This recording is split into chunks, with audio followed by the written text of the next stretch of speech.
Hey, what's going on everyone? Matagal-tagal na rin nating hindi nakikita dito sa YouTube channel natin si Project Tosgas, ano? Wala eh. May sinosolve kami kay Project Tosgas lately. Let me share more of that later. Sa ngayon, huwag po kayo mag-alala dahil heto na nga ang aming pambawi bago man lang matapos ang taong 2025 dito kay Project Tosgas. So, nasa na nga ba kami ngayon? We are here, no? Sa Banyados, Otokalikot, sa Evangelista, sa Makati. Behind me is Project Tosgas. Bakit na naman tayo nandito sa isang shop? Well, yan dahil nagpapalit tayo ng gulong. We're going for a particular look and we are being supported by a brand and I am excited to tell you more about that in a little bit. Kaunting background lang muna para mas maintindihan natin kung bakit kami dumating sa punto na ito, ano? As you may remember, nung pinatayo natin si Project Tosgas sa tindig na ito, nagkabit tayo ng 15-inch na ROH rims and all-terrain tires. Bagay yan dun sa steel bumper natin dati eh. Wide stance na Aussie boy ang dating. Kung tawagin pa nga yan ng mga veterano bulldog stance daw. Pero habang nagiging titong ganap na ako, nag-iiba na rin ang taste ko sa sasakyan. Naibenta natin ang aggressive na steel bumper at ang ating wide rims and tires combo. More of this later. Pero ang kapalit, itong narrower pero mas magaan na aluminum bumper at itong narrower pero original na pang Pajero na 16-inch teardrop rims. Ang resulta ay ganito mga chong. Lumapit pa tayo ng kaunti sa Australian build na gusto natin. Pero may fender flares pa, ano? Naku, pinag-iisipan na rin namin kung tatanggalin na nga ba namin yan. Anong tingin ninyo? Sa ngayon, nagagalak po kami dito sa King Senko Productions na ipakilala sa inyo ang sumuporta sa isa na namang functional modification natin para dito kay Project Tosgas. Bukod sa na-achieve natin ang tall and thin setup na matagal na nating binabalak, nagkaroon pa tayo ng mas matibay at mas rugged na set ng goma. At yan ay dahil sa generosity ng ating mga kaibigan mula sa Radar Tires Philippines.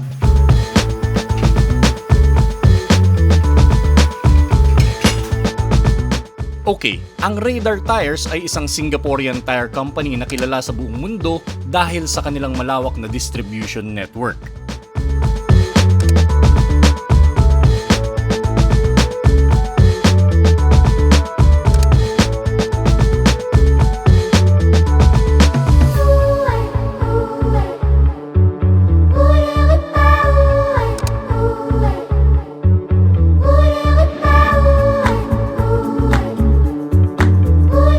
At ang set natin ay itong Radar Renegade RT. Itong set na ito ay ikinabit dito sa isa sa mga dealer ng Radar Tires sa Makati, sa Banyados, Otokalikot. Sa katunayan, napakalakas daw magbenta ng Radar Tires ng shop na ito.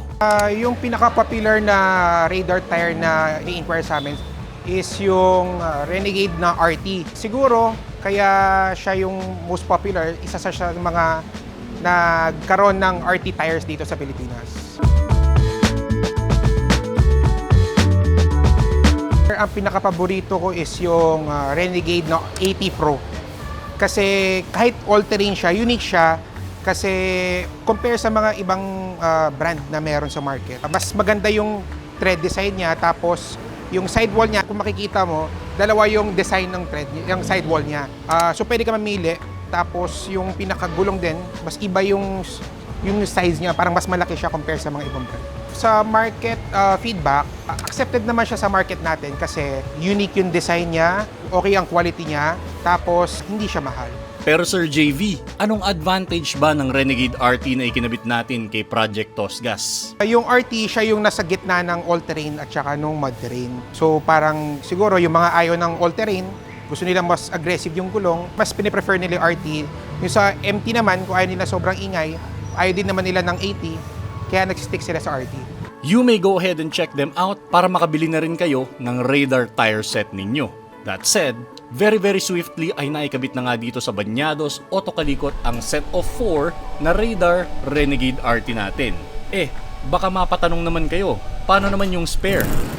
Kung napapansin nyo, yung gulong natin na spare, hindi pa katulad nung ibang rims natin. Yung teardrop, ito yung flower pa. Hiniram ko lang to dun sa nakabili nung ating ROH na gulong. Kasi nung binili niya yon, obviously nung nabenta ko yon, walang pantayo na gulong to. So pinahiram niya ako, pero ngayong nandiyan na yung teardrop, Ang problema ko naman, hindi pa nahahanap ng pinagbilan natin yung spare. Kaya ito pa yung nakalagay sa akin. However, kapag nandyan na yung spare natin na pang-5 na teardrop, ilalagay natin to. It's just another one of those. Renegade din siya na RT. Same size, same spec. Ganda nga sana di ba? Kung lahat ganito na. Pati yung spare tire natin, makikita na naka-Raider Renegade tayo. So, with that, I'm excited. Base dun sa mga na-share ng mga nakagamit na ng gantong size, no? 235 by 85, magiging maliksi raw yung takbo ng sasakyan. Which is why I'm really keen to try that.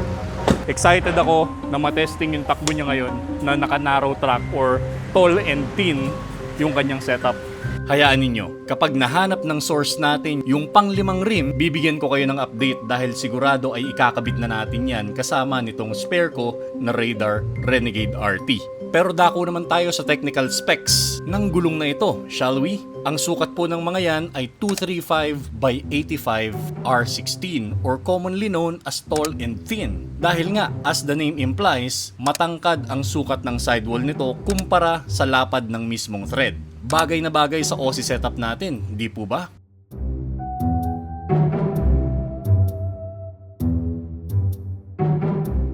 At tulad nga ng nabanggit ko sa unang bahagi ng ating video na ito, ang supporting modifications para sa full Aussie build natin ay pinag-iisipan na namin ng gusto para sa taong 2026. Narito na rin lang kasi tayo, di ba? I reckon na let's go ahead and make it count. Nabanggit ko rin pala nung unang bahagi na may sinosolve kami kay Project Tosgas, di po ba?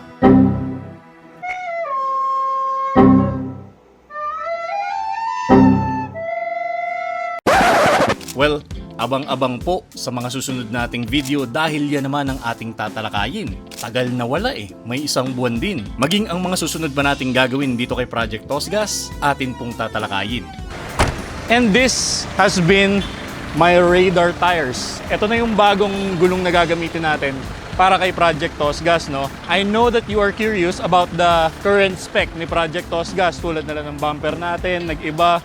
But I'd like you to stay tuned sa susunod pa nating video. Tatalakayin natin kung ano-ano nang nakakarga ngayon kay Project Tosgas, kung ano yung mga magsistay at kung ano yung mga tatanggalin natin dahil hindi pa ito yung final look ni Project Tosgas. As you may know, tapos na tayo sa body, tapos na tayo sa engine, tapos na tayo sa rim and tires na gusto ko talaga para dito. So, what's left are the finishing touches kumbaga sa magiging itsura ni Project Tosgas. And before we end this video, we'd like to give a big shout out to Raider Tires and of course kay Banyados Auto Kalikot dito sa Evangelista Makati. This has been King Senko. You drive safe out there.